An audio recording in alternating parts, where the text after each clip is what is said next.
I saw the film. It's one of my favorite things to see. Thank you. Um, I it, oh, so let me just get right into it. I'm so excited. I'm so excited. So congratulations on this film. It's such a wonderful, wonderful, wonderful film. And you and I have something in common. We are obsessed with like those Don Corleones,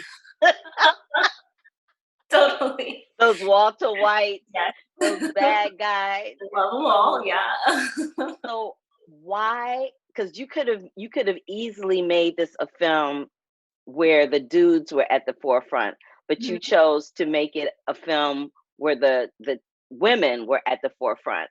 So I wanted to know, why did you make that choice to have Selah be this girl who is non-definable? Yeah. Um, because in those like movies and shows that I love, like Breaking Bad, like The Godfather, like The Sopranos, I feel like the wife character or the main woman character, who's typically the wife or the girlfriend, her story is always told in relation to the main male characters. Right.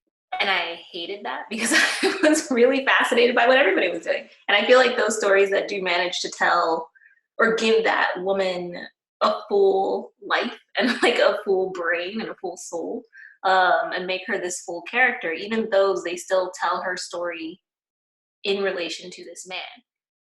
Oh, And it's so exhausting. So if I wanted to still see those sorts of stories about these like anti-heroes or heroes with questionable morality, but I wanted to see people who look like me get to make those wrong choices or get to wrestle with their morality and their mortality. Um, yeah, I wanted to see somebody like me doing it because I have those feelings and I have those moments. And especially when I was a teenager, I remember I had and felt a lot of emotions and I didn't know what to do with them. So I just felt overwhelmed all the time.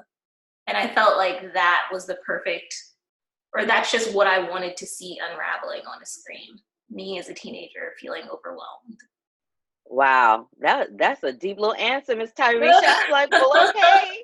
Okay, for the deep, well thought out answer. That would be why Variety magazine called you one of the top 10 to watch. So now I know why. I do what I can. So you West Philadelphia born and raised. Hey. Raised but not born. I was born in California. Oh, okay. All Mhm. right. We gonna claim you Philly's own anyway. Yeah, that's all right. I'm okay Um, with that. and I know that one of your mentors and one of the producers of your film is Chazz Ebert, Mhm. and she's a really good friend of mine. I'm just interested to know, how did you end up meeting with Chazz and collaborating with her on this film? Like when you went to Chazz and you said, "Look, I got this film. It's got this girl that's like the female protagonist. She's like a dark chocolate Don Corleone." What did Chazz say to you? I mean, like, luckily, so we raised all of our funding through this thing called Sundance Catalyst, where you go and you basically pitch in front of an auditorium filled with investors or potential investors. And we got a lot of meetings out of that pitch, and a lot of investors. So Chazz was one of those people who saw our pitch and wanted to meet and talk about how she could be a part of it. And she's been so great this whole time. And just like, there's just this sort of support where somebody just believes in you. They just want to like help you. That is so,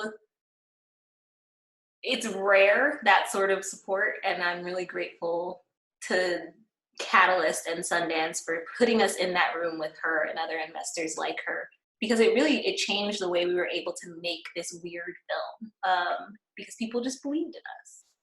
It's a very intriguing film, and I was captivated from start to finish, from the time the first frame hit to the time the last frame hit. I was totally there. I was totally invested. I completely and utterly loved it, and I was wondering what it must feel like, because as a brand new filmmaker, it must be very um, invigorating to have a woman of color produce your film, Oh because yeah. as we know in this industry, that's not always the case, if ever. Yeah. We hear very few people doing that. Halle Berry's done it, Mhm. Oprah Winfrey's done it, Ava DuVernay has done it, but you can count literally on one hand how many women have done it. So Yeah. that's why I brought it up, because it was important to me to hear how you felt about having that collaboration. I also wanted to talk to you about, I know that you were one of the people in the Sundance Institute, and you mentioned Sundance in the answer just now. I was wondering, how important has the Sundance Institute been to you, and how important is it to have mentors like Casey Lemons and Chazz Ebert? And you know what I mean? It Yeah. seems like when I was researching you, it seems like many of your mentors were people of color. And again, that's so incredibly rare. Yeah. But it's so important to me. It's just like, it's important to me to be able um, to not have to constantly explain my position as a Black woman in this world, in America in particular, at this time, to not have to explain what that is like. So even speaking of Chazz as one of our EPs, our lead producer, Lauren McBride, also a Black woman. And that she's such a great producer, amazing person, went to the same college as her, she's phenomenal. But to have her there also as a buffer against what I would be fine with calling micro and macro aggressions about a young Black woman making a movie like this, where the main character is another Black girl, or is a Black girl who's not going to be, she's not going to be punished. You're not going to see this girl like left all alone with nobody to love her, just down and out. Cops are coming to lock her. Like, you're not going to see that in this movie. She's going to be loved, even in the face of her doing the wrong thing, or things that are, things that take away the agency of others. She's still going to be loved. And that was important to me. And I think that having Lauren as a producer from the beginning is part of why I never felt pressured to sway away from I think another thing that I feel is important, as you mentioned, we're not going to see those stereotypical that. Mm-hmm. roles of Black women in Selah and The Spades. We also see a very loving relationship and friendship between two women that Yeah. also gets a little funky toward the end. But Yeah, I don't definitely. want to ruin it for nobody, but it gets a little funky roony toward the end. But I love that you could have very easily had their relationship go to a romantic place Mm-hmm. where they hooked up, and Yeah, you purposely chose not to do that, and I'm interested to know why. totally. We talked about that from the beginning. So I'm always happy when people say that, because it means that what we put into the movie is working. But it was very much a conscious choice in the writing and in the direction that Paloma, for her attraction and love for Selah is romantic as well as platonic. But for Selah, she's asexual. Like, she's not, she almost can't really see that side of what Paloma's trying to offer her, except for when she wants Paloma to do her bidding, basically. So I think that for Selah, it's a very intense platonic relationship, because that is what she seeks out, and that's just what fulfills her. And for Paloma, it's always this story of unrequited love. And I think that it makes for, or I think that the reason that it was so obvious to me to do that is because what could be more of an imbalance of power between one person being desperately in love with this other person, and the other person will never love you back the same way. Never. No matter what, it's just not in them. So I think that then it becomes this question of, or I like to think about Paloma trying to figure out how to get just a little bit more from Selah, how to get just a little bit more, how to like push Maxie aside just a little bit more so that she could be a little bit closer.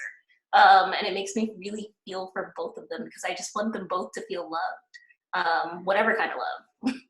Do you think that Paloma used the camera and her photography as like a undercover method of, I don't want to say foreplay, but her way of flirting Yeah. with Selah to get what she wanted, and then when she didn't, she just became satisfied with, okay, this is what this is going to be, and I'm just going to go on about my business, but I'm still gonna take these pictures because I think they're beautiful.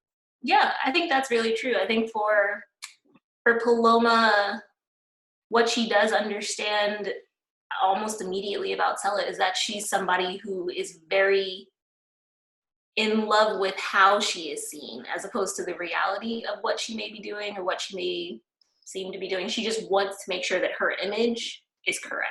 And I think for Paloma, that's something that she knows she can deliver. She can deliver an image that's going to make this woman, this girl happy.